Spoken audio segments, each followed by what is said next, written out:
Alors, bon, déjà cette vidéo ne va probablement faire que 8 vues étant donné le sujet, on sait très bien que YouTube n'aime vraiment pas ça. Donc désolé, je vais peut-être devoir censurer certains mots que je dis dans cette analyse, et ça c'est quelque chose qui m'insupporte au plus haut point. La censure sur YouTube, elle pète mais tous les scores en ce moment, c'est vraiment un délire. Il ne se passe pas une seule journée sans qu'un commentaire que j'écrive soit caché par YouTube. Même des commentaires purement positifs, constructifs et utiles, si le robot YouTube détecte des mots-clés, surtout en lien avec la mort, le sexe, les grenasses de la Seconde Guerre mondiale, ou n'importe quelle autre chose qui pourrait ne pas être très family-friendly pour cette culture américaine pseudo-chrétienne puritaine de merde auquel le siège social californien de YouTube adhère, et bah votre commentaire ne sera jamais posté. Personne ne le verra. Vous avez été censuré. Bref, ce qui m'amène à faire cette vidéo aujourd'hui, c'est la chaîne DataGueule, qui était un petit projet porté par France Info. Ils faisaient des petites émissions d'une grande utilité publique, ils étaient vraiment très respectés et appréciés il y a quelques années. Avec du recul, ils ont clairement une ligne éditoriale un peu de gauche, plutôt pro-humaniste on va dire, mais je trouve que sincèrement tous leurs sujets et conclusions sont très bien faits et je vois pas comment quelqu'un pourrait ne pas être d'accord. Cette chaîne, basiquement, elle vous balance une avalanche de stats dans la gueule, des données, de la data, DataGueule, et ils en tirent de très bonnes conclusions. Il y a quelques heures, au moment où j'écris ces lignes, ils ont reposté une de leurs anciennes émissions qui avait été diffusée à la TV mais pas sur YouTube. C'est un épisode qui a été écrit et produit il y a 4 ans, donc au balbutiement de tous les grands mouvements de féminisme Twitter et cette énorme cassure civilisationnelle qu'on a subie. C'était à la naissance de ce qui mènera à cette grande recrudescence de l'extrême droite en France.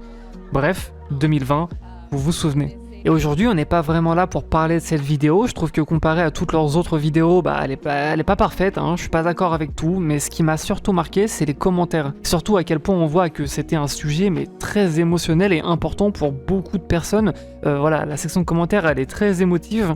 Le sujet de la pornographie, c'est un sujet que je trouve absolument fascinant et duquel j'ai pas mal discuté avec mes amis au fil des années parce qu'il s'est passé plein de choses super intéressantes.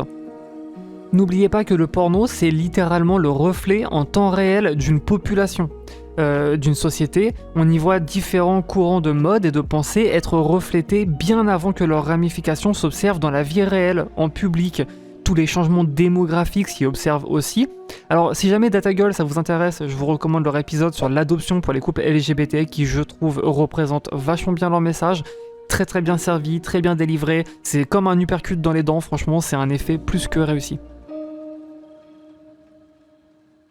Bon, je vais pas tout vous raconter, l'histoire du porno, de l'érotisme, de l'art, de comment c'est arrivé, tout ça, c'est pas spécialement important. Juste, le porno lui-même, c'est pas mal, voilà, y a rien de mal à ça. Croyez-moi, de toute manière, on n'a pas attendu de savoir faire des vidéos pour montrer des femmes nues, Un petit peu de terre mouillée et un mur ou un gros bloc de pierre et un caillou suffisent à sculpter ou dessiner des corps. Par contre, en revanche, une chose que je n'apprécie vraiment pas, c'est l'industrie du porno. Et là-dessus, je pense qu'on peut plus ou moins tous s'accorder que c'est de la merde, voilà. C'est un petit peu comme pratiquement toutes les industries qui pèsent des milliards, de toute manière. Alors déjà, je vais vous arrêter tout de suite. Tout le monde regarde du porno. Tout le monde se masturbe, et s'il y a encore pas si longtemps, c'était toujours très mal vu pour une femme d'être quoi que ce soit d'autre qu'une bonne sœur abstinente qui est tellement prude qu'elle se douche à l'eau bénite, la Gen Z a vachement avancé là-dessus. C'est toujours pas parfait, évidemment, mais ça avance. Ça serait tout un autre sujet sur lequel on pourrait passer beaucoup de temps, mais les filles qui ont la vingtaine aujourd'hui, elles peuvent quand même beaucoup plus s'assumer. Perso, quand j'étais un petit peu plus jeune, j'avoue que je comprenais pas du tout ce que la soi-disant libération sexuelle des 60s avait fait,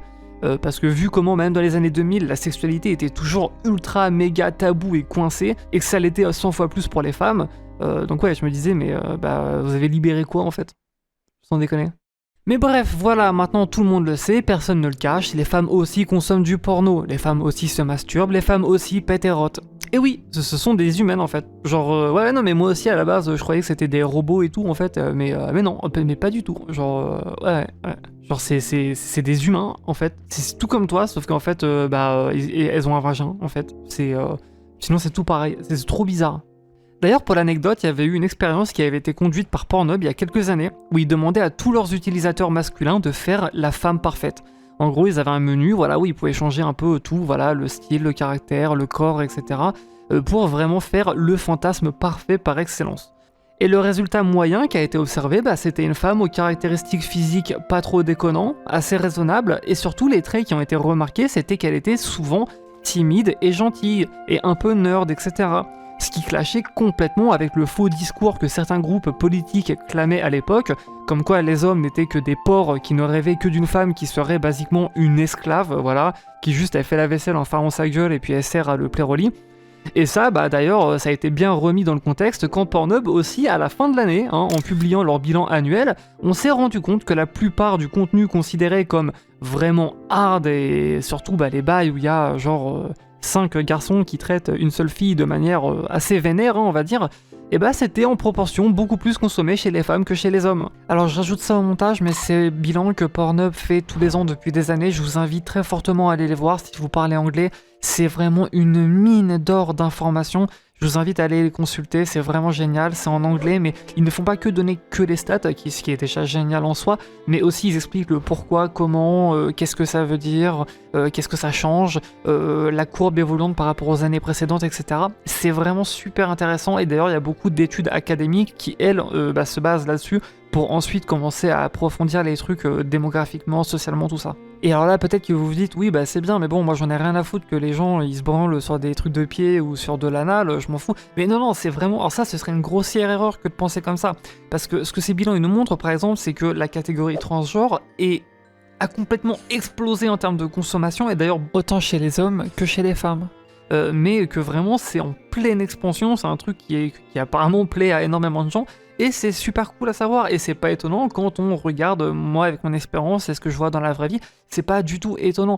Et du coup ça c'était prévisible avant, si on regardait ces bilans là, on le savait. Mais évidemment, il n'y a pas que ça, il y a plein de changements démographiques, culturels, de mouvements de pensée, d'acceptation, de tolérance, etc. Toutes ces choses-là, on les voit arriver avant, grâce au porno. Et là, en le lisant, je vois plein de trucs super intéressants et j'adorerais pouvoir les lire avec vous, mais évidemment, on va être pris par le temps. Je pourrais faire une vidéo décortiquant l'évolution de ces bilans-là, si jamais ça vous intéresse. Bref, on est des putains d'humains. Une autre chose qu'on entend assez souvent, c'est que le porno ruinerait une génération. Alors, déjà, on n'a pas encore assez de recul pour vraiment savoir, mais j'avais notamment vu une interview de Jordan Peterson, alors c'était avant que ce mec devienne un énorme clown au discours délirant à la Andrew Tate, où dedans en fait il disait qu'aujourd'hui un enfant de 13 ans sur le PC portable de sa mère, il peut voir plus de femmes nues en 10 minutes qu'un sultan milliardaire envoyé dans son harem en toute une vie. Et c'est vrai, depuis toujours, ce genre de vues ont été réservées à 0,001% de la population. Seuls les richissimes rois, empereurs et sultans pouvaient avoir un harem de femmes à leur disposition. Mais c'est pas pareil, c'est pas comparable. Alors je sais qu'il y a eu plusieurs fois où je me suis dit que, étant donné que moi, en tant que garçon, j'avais jamais fait ça, c'est logique que les autres garçons, ils le font pas. Mais depuis ma transition et le fait que maintenant je ne sors qu'avec des mecs, j'ai réalisé que pas du tout. Mais moi en vrai, alors je vais pas rentrer dans les détails, mais j'ai quand même été exposé au porno vachement jeune, vers 9-10 ans, j'avais déjà feuilleté pas mal de magazines de cul à l'entrevue que j'avais réussi à trouver, par curiosité quoi, et puis dès 11 ans, j'avais déjà été exposé à du vrai porno sur internet. Donc vachement jeune en soi. La preuve, je comprenais pas du tout pourquoi ou comment ça fonctionnait. Évidemment, ma consommation de ce type de contenu a explosé quand j'avais 13-14 ans, comme la plupart des garçons de cet âge, Et d'ailleurs, d'après quasiment toutes les études, les filles s'y mettent un petit peu plus tard, vers 15-16 ans plus tôt, malgré le fait qu'elles découvrent et commencent en général la masturbation approximativement au même âge. Et moi, à 15 ans, je me suis mise en couple. On a fait toutes nos premières fois ensemble, on s'est séparés que bien après, quand on avait genre 19 ans. Et sincèrement, moi, le porno, ça n'a jamais influencé ma manière d'être, de voir les femmes ou de faire l'amour. Pourtant, croyez-moi, à 15 ans, j'étais teubé comme une brouette. Et même malgré ça, en plus, j'avais les neurones qui commençaient à déjà être à moitié cramés par pas mal de substances. Et je savais très bien que tout ça, c'était faux. Que le porn et la vraie vie, ça n'a rien à voir. Que les américaines des films de cul qui simulent et font semblant, c'est scripté, que ce sont des acteurs, ils ne se connaissent même pas. Ils sont payés pour performer dans un studio en face d'une équipe de tournage. Tout ça pour dire que oui, peut-être qu'il y a des abrutis qui deviennent très mauvais au lit ou développer une image objectifiée des femmes à cause de ce contenu. Mais c'est pas de la faute de ce contenu, faut pas blâmer le porno pour ça. Ça serait comme blâmer les jeux vidéo pour la violence. Ça serait complètement con. C'est juste un raccourci que font les boomers pour justifier leur très médiocre parenté en fait. Et justement, pendant qu'on parle de ça, alors je sais pas si vous vous souvenez, mais en juillet 2020, c'était impossible de se connecter à un site de cul en France sans avoir un gros bandeau rouge nous alertant qu'une loi était en discussion et que cette loi allait forcer les utilisateurs à devoir fournir un justificatif d'identité afin d'accéder au site en France. C'est un sujet qui revient très souvent en France parce que l'ARCOM et les associations de la protection de l'enfance n'arrêtent pas de casser les couilles pour ça. Alors, bon, Ce sujet seul, il faudrait au moins 40 minutes pour en discuter réellement, hein. Là je ne peux que rester en surface. Je vais donner mon avis et vous me dites ce que vous en pensez. Pour moi, je trouve que, encore une fois, c'est complètement con. Croyez-moi, j'ai absolument aucune affection pour les sites porno, et encore moins pour le conglomérat qui possède les 4 plus populaires. Je ne les aime pas. Mais alors déjà, s'il y a bien une chose qui me tient extrêmement à cœur, et dont je pense je dédierai une vidéo entière, mais déjà le fait de forcer les utilisateurs à fournir leur carte d'identité pour utiliser un site, ça devrait interpeller tout le monde. C'est une énorme violation de la neutralité du net et une brèche de nos droits digitaux, c'est une intrusion extrêmement dérangeante dans notre vie privée. Pour moi, l'anonymat et la neutralité du net, c'est extrêmement important et je sais que certains ne sont pas d'accord, mais alors déjà, je suis désolé, hein, mais moi je suis né en 2000, donc l'anonymat sur internet, c'est littéralement tout ce qu'on a. Peut-être que vous, votre seule utilisation d'internet, c'est Facebook et le Figaro, et donc ça ne vous dérange pas. Mais vous utilisez pas internet basiquement. Voilà, vous ne devriez même pas avoir le droit de voter là-dedans, parce que aller sur Facebook ou sur l'énorme tas de merde qu'est le Figaro, c'est pas aller sur internet. À l'heure actuelle, il est quasi impossible de se connecter où que ce soit sans être tracé à la piste par les cookies, sans devoir fournir toute son identité, son adresse, nom, prénom, numéro de téléphone, juste pour utiliser un site ou se connecter genre à Twitter, Tumblr ou n'importe quel autre réseau social. Et ça fait que du coup maintenant il suffit de réunir les données de 2 sites pour tout savoir de toi. Qui tu es, où t'habites, quand est-ce que tu travailles, à quels horaires, dans quel domaine, pour qui tu votes, c'est quoi tes convictions, c'est quoi ton orientation sexuelle, est-ce que t'es en couple ou non, est-ce que t'as un bébé ou non, est-ce que tu comptes en avoir, est-ce que tu pars souvent en vacances, tout, on a toute ta vie, on sait qui tu es, où tu vas, qu'est-ce que tu fais, tout. 4chan et Reddit sont les 2 derniers bastions de l'internet libre, et même si les deux ont leurs problèmes, faut les protéger à tout prix.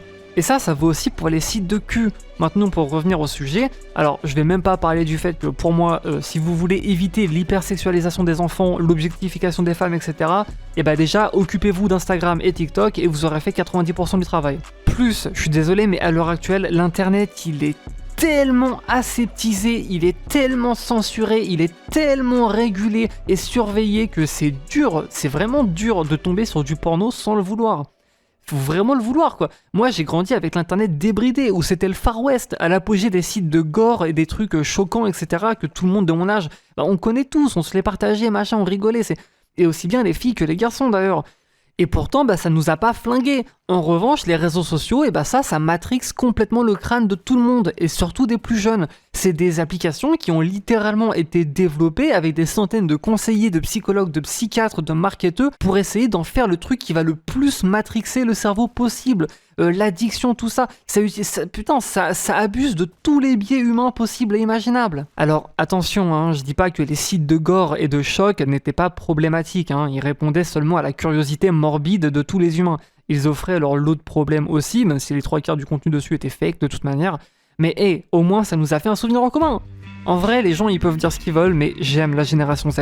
J'aime tellement ceux qui, comme moi, ont grandi sur internet. Je trouve ça très poétique, c'est une expérience tellement particulière. Mais voilà, si vous voulez pas que vos enfants voient du porno, alors déjà, t'es qui pour juger si c'est bien ou mal, hein? Pour moi, la découverte de la sexualité, ça doit forcément se faire un jour ou l'autre. Je dis pas que le porno c'est la meilleure manière, pas du tout. Mais il y a bien un moment où l'enfant, il doit voir un peu ça de ses propres yeux, et de son propre vouloir surtout. Si ça ne l'intéresse pas du tout, il doit pas y être exposé de force. Et si ça l'intéresse, ça sert à rien de lui interdire. Ça ne servira à rien d'autre que de biaiser la vision qu'il en aura plus tard.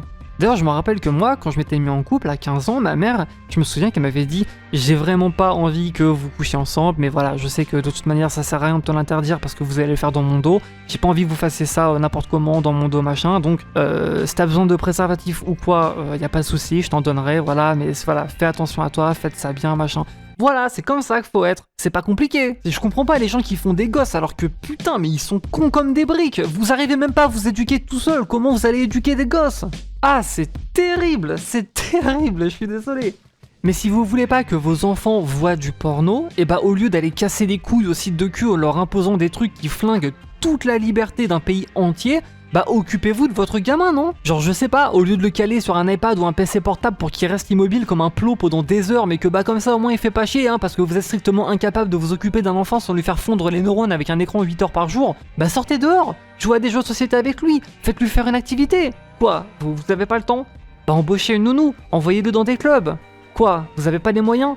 Mais pourquoi vous avez fait un gosse alors, bande de mongols? Pourquoi vous faites des gosses alors que tu travailles à McDo, tu gagnes le putain de SMIC, t'as pas de thunes, t'es fauché, t'as pas de temps. Ça sert à rien de faire un gosse si c'est pour le mettre sur une tablette 12 heures par jour. Achète-toi un putain de chat à la place. Oh bordel.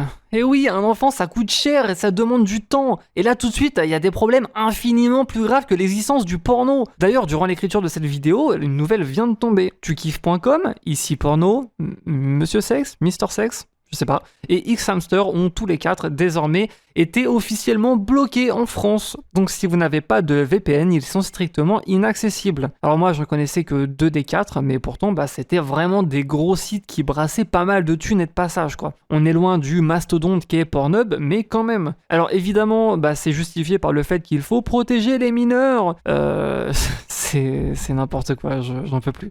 Je vous jure, un jour, ils vont se mettre à blâmer la famine en Afrique sur l'existence des sites porno ou à bannir Xvideo à cause du conflit israélo-palestinien. Alors, je t'ai dit plus tôt que je n'avais aucune appréciation pour ces sites. Faut savoir que basiquement, tous les sites porno auxquels vous pouvez penser appartiennent à la même entreprise. Pornhub, RedTube, YouPorn, Xhamster, Xvideo, XNXX et des centaines d'autres appartiennent tous au même groupe. Alors, je dis pas que j'en consomme pas, que je consomme pas de contenu érotique, évidemment, mais vous allez vite comprendre pourquoi ces énormes sites ne peuvent tout simplement pas répondre à ma demande, et à celle de beaucoup d'autres personnes. Déjà, il y a quelques années, suite à de nombreuses plaintes et pressions à cause du contenu dit de revenge porn, et de contenus qui en général ont été partagés sans l'accord d'une des personnes visibles, Pornhub et tous les autres sites membres ont fait une purge. Mais vraiment une énorme purge. Pour info, dites-vous qu'en décembre 2020, Pornhub, juste ce site, tout seul, ça représentait plus de 13 millions de vidéos. En quelques heures seulement, la purge a été effectuée. Il ne restait sur le site que 4 millions de vidéos. En gros, depuis toujours, pour poster une vidéo sur ces sites, il suffisait de créer un compte anonyme et de poster sa vidéo. Si jamais c'était visible que la vidéo ne respectait pas les règles, des utilisateurs la signalaient, puis les modérateurs demandaient des comptes, ou ils prévenaient directement les autorités locales en fournissant vos informations de connexion. Depuis la grande purge de 2020, tous les comptes non vérifiés ne peuvent plus rien poster. Toutes les vidéos par des comptes non vérifiés ont été supprimées du jour au lendemain, rétroactivement. Un compte vérifié, c'est un compte où la personne qui l'a créé a fourni un scan de sa carte d'identité ainsi qu'un selfie où la personne doit tenir une feuille blanche à côté de son visage avec la date et le nom d'utilisateur et même l'adresse mail écrit au stylo, ainsi que toutes les personnes figurant dans les vidéos. Même de manière anonyme, elles devaient elles aussi présenter leur identité aussi. Bon, alors déjà, on va pas se mentir, mais même les banques françaises n'ont pas autant de sécurité en place pour éviter l'usurpation d'identité. Donc autant vous dire que déjà en une seule nuit, ils ont littéralement tué le porno amateur, point. Il y avait des centaines de milliers de couples ou d'amis qui faisaient des petites vidéos amateurs ou qui en ont fait juste une, voilà. Mais vous en avez tous forcément déjà vu, ces petites vidéos filmées en POV par le mec avec une meuf qui porte un masque de bal vénitien ou une sextape style caméra posée dans laquelle des visages sont floutés ou exprès évités. Et tout ça, ça ne peut plus exister. Avant, le seul intérêt de faire un compte vérifié, c'était afin d'être monétisé. Il y avait plein de couples qui gagnaient bien leur vie d'ailleurs, ils étaient juste payés pour se filmer à faire l'amour, des fois ils faisaient des collabs avec d'autres couples dans le domaine, etc. Mais sinon, l'écrasante majorité des utilisateurs, aussi bien les viewers que les créateurs, ne voulaient pas faire un compte vérifié. Déjà que de devoir donner mon identité à Google ou à YouTube, ça me ferait vraiment chier. Si demain YouTube il me demande ma carte d'identité, désolé mais j'aurai plus YouTube. Et évidemment, les gens, ils ne veulent pas perdre leur anonymat sur des sites de cul, c'est encore pire. La plupart de ces vidéos, c'est un peu impulsif. C'est juste 2 adultes consentants qui, pris par l'excitation d'un petit délire exhibitionniste, décident de partager ça, avec aucune prétention. Mais vu le méga dossier administratif qu'il faut monter maintenant, ouais, la scène amateur, elle s'en est jamais remis. Un peu comme Tumblr. À l'époque, sur Tumblr, je suivais et contribuais avec plein de comptes où on partageait du contenu un peu grunge ou punk. Vous savez, des photos de traces de coke, du sexe ou des flingues. Les gens, ils aimaient bien partager ça, genre rouler un gros joint rempli d'herbe, le poser ouvert sur le gros cul métissé de ta meuf et en prendre une belle photo avec des ombres et partager ça en ligne. Mais du jour au lendemain, Tumblr a banni tout contenu à caractère sexuel ou offensif, style drogue, armes, sexe, etc. Et c'est simple, le jour où Tumblr a banni le sexe, Tumblr est mort. Point, du jour au lendemain. Tout ça pour essayer de plaire aux publicitaires. Alors, ils ont rétropédalé bien fort et ils ont tant bien que mal essayé de revenir en arrière, mais c'est trop tard, le mal est fait. Le mal est fait. Le mal est fait.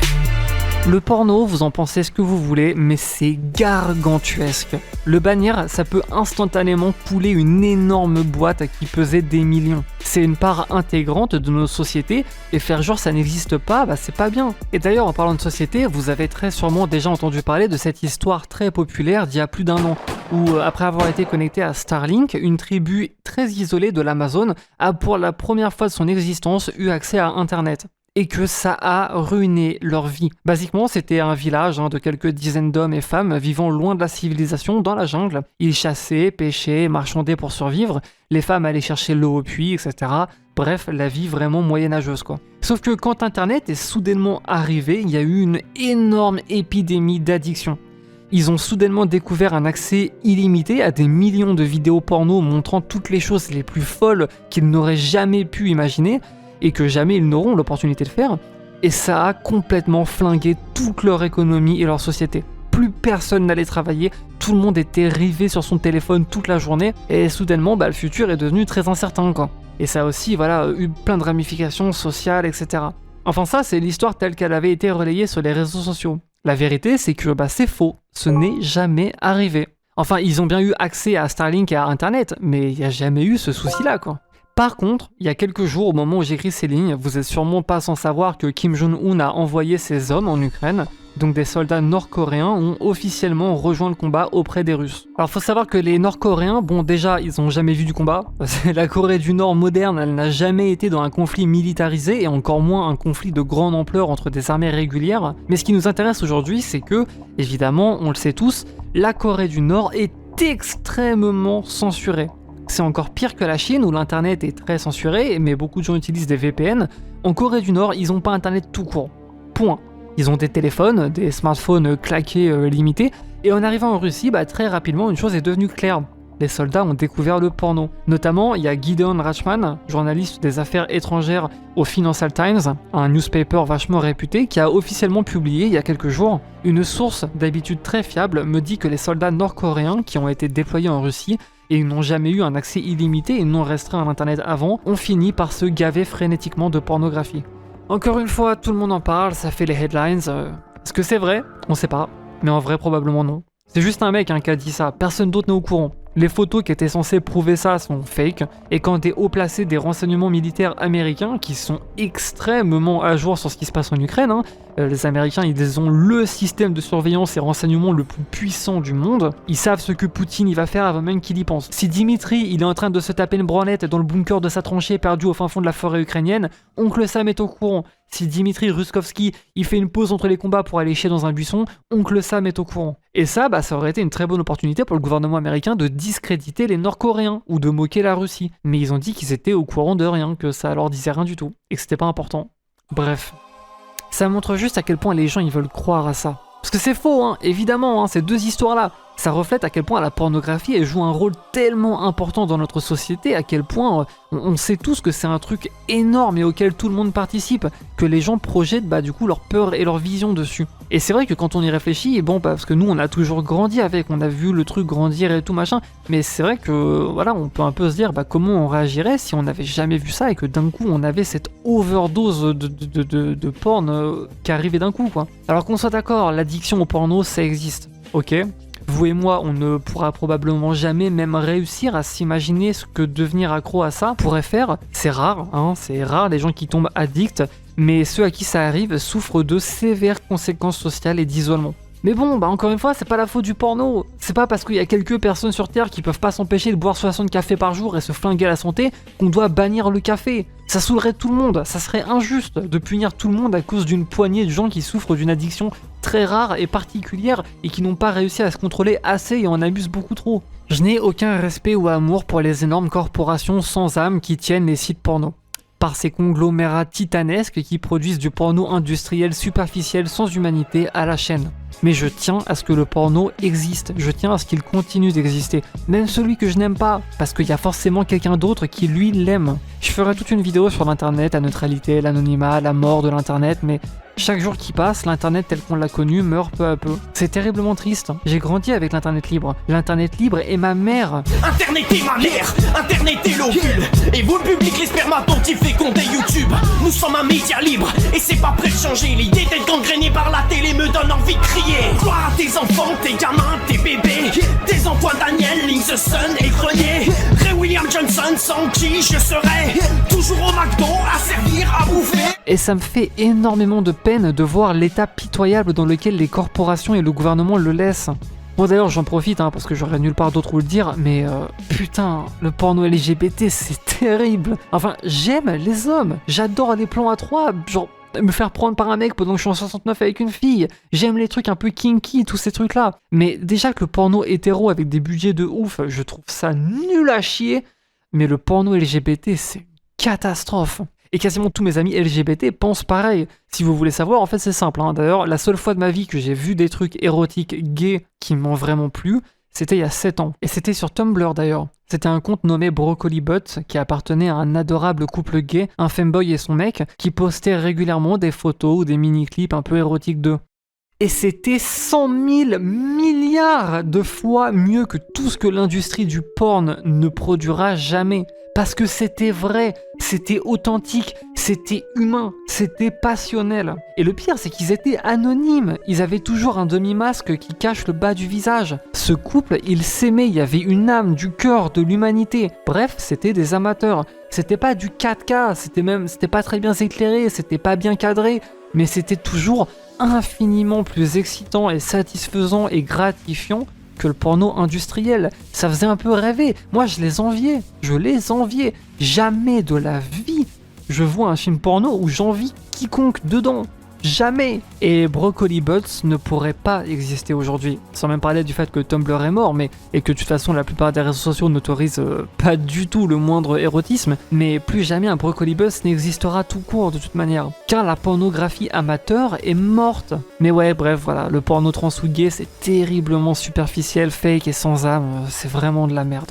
D'ailleurs, une petite remarque, il y a pas mal de mes amies femmes qui m'ont dit, et il y a même une fille d'ailleurs dans les commentaires sous la vidéo de DataGirl qui avait elle aussi dit, je cite, « Le problème du porno mainstream, c'est qu'il est trop phallocentré. » Comprenez là que en gros, il y a toujours une bite à l'écran. La bite est le personnage principal. Et c'est vrai que c'est un peu étonnant en y réfléchissant, parce que d'habitude les mecs ils sont tout le temps là en mode « Ah ouais mais je veux pas voir une queue, gna gna gna », mais ils en matent en gros plan à chaque fois sur du porno. Alors je suppose que ça dépend un peu de nos attentes et la manière dont on le consomme. Genre j'avoue ça je sais pas trop. Genre vous faites quoi, vous matez du porn en vous imaginant à la place du mec, non? Je sais pas.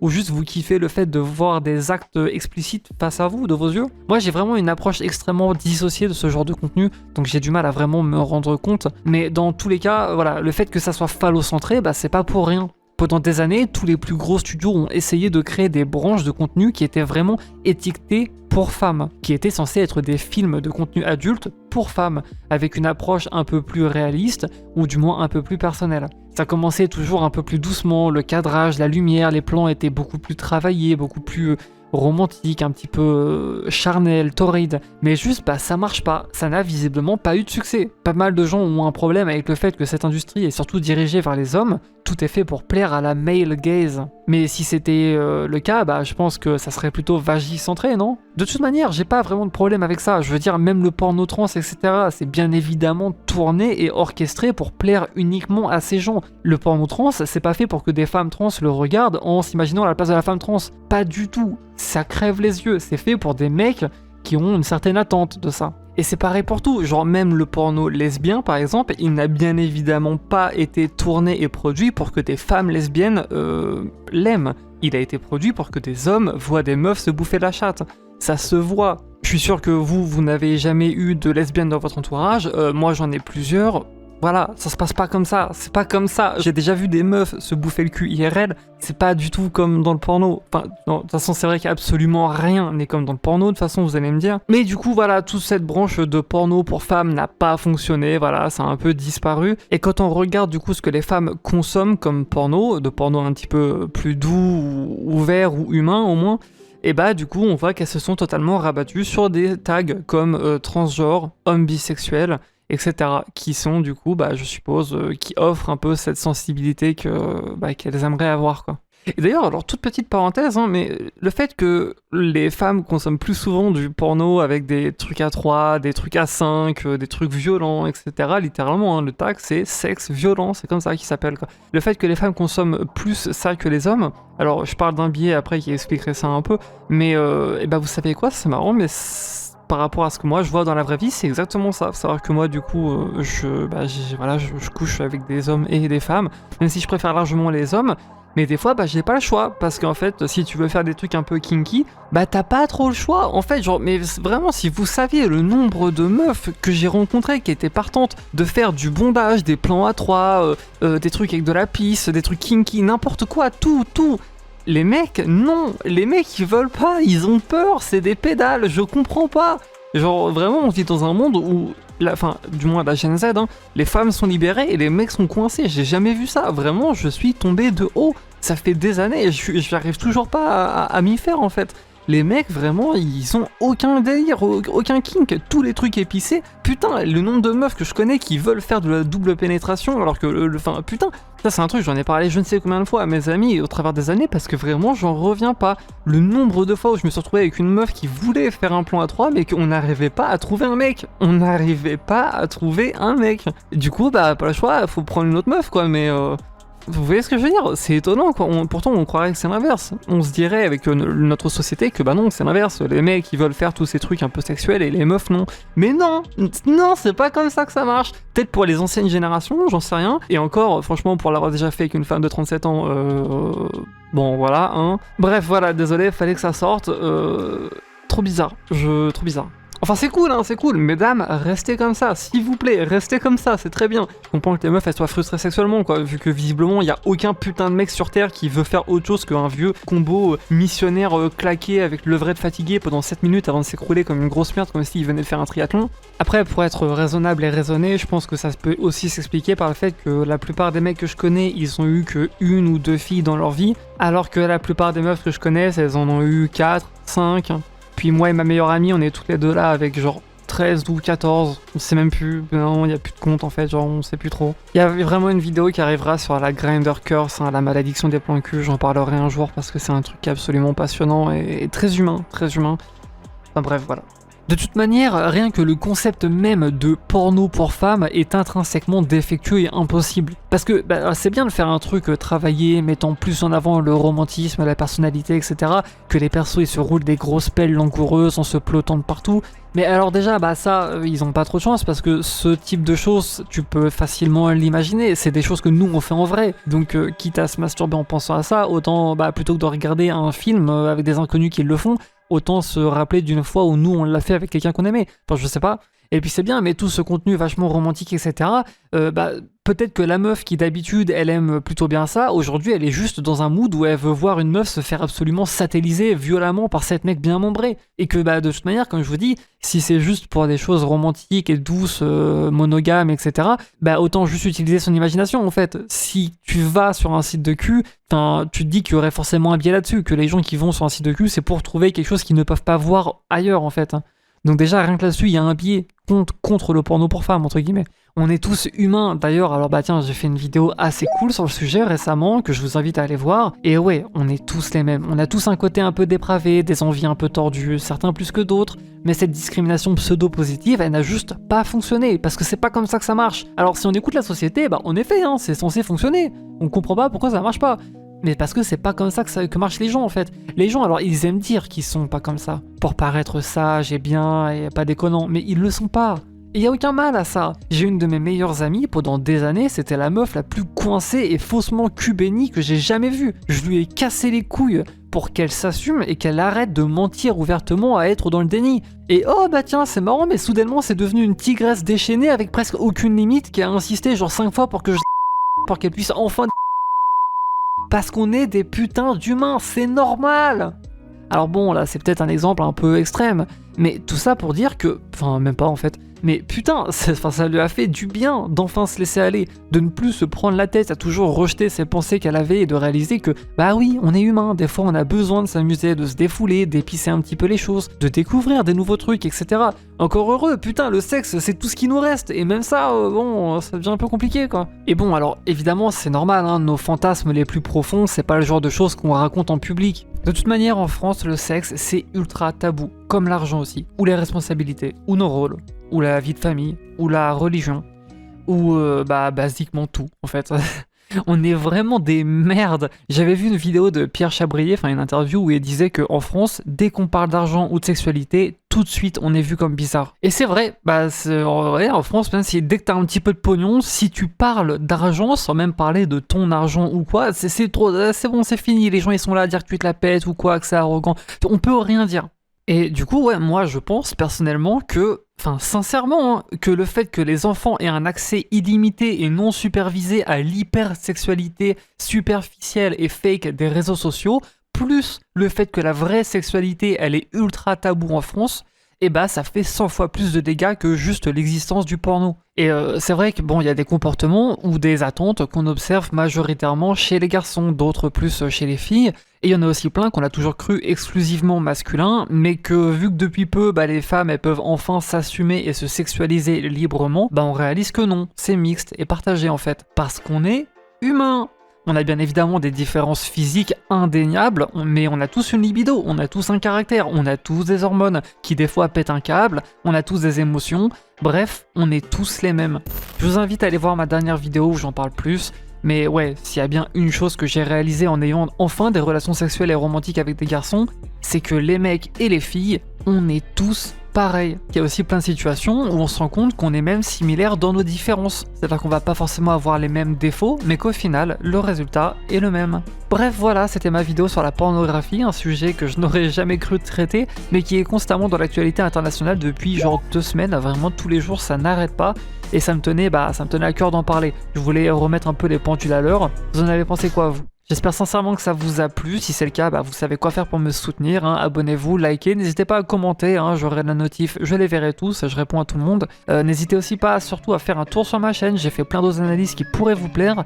C'était Souveraine Mia. J'espère vous revoir très vite. À plus tout le monde. Ouch! You got it in my eye.